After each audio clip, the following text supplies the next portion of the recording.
పశ్చిమ గోదావరి జిల్లా భీమవరంలో ఘనంగా అల్లూరి సీతారామరాజు జయంతి వేడుకలు జరిగాయి. సీతారామరాజు విగ్రహానికి ఎమ్మెల్యే రఘురామకృష్ణంరాజు ఉండి మాజీ ఎమ్మెల్యే రామరాజుతో కలిసి నివాళులర్పించారు.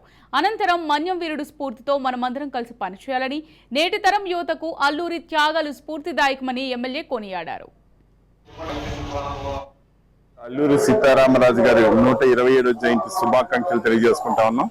ఆ రోజు పేద బడుగు బలహీన వర్గాలకు, గిరిజన మహిళలకు ఎంతో రక్షణగా నిలబడమే కాకుండా మన భారతదేశానికి స్వతంత్రం రావడానికి స్ఫూర్తిగా నిలబడి ఆ రోజు సాధించినటువంటి ఎందరో ప్రాణ త్యాగాల ద్వారా వచ్చిన స్వతంత్రం ఈరోజు మనం జరుపుకుంటా ఉన్నాం. అన్ని రకాలుగా కూడా మనం పాలకులుగా కానీ ఈరోజు అన్ని రకాల రాజ్యాంగంలో కానీ అన్ని రకాలుగా చేసుకోవడం జరుగుతుంది.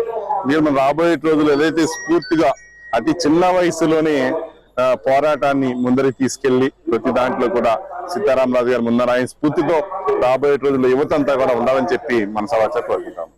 శ్రీ మన్యం వీరుడు అల్లూరి సీతారామరాజు గారి 127వ జయంతి శుభాకాంక్షలు తెలియజేసుకుంటా ఉన్నాం. ఆ రోజు పేద బడుగు బలహీన వర్గాలకు, గిరిజన మహిళలకు ఎంతో రక్షణగా నిలబడమే కాకుండా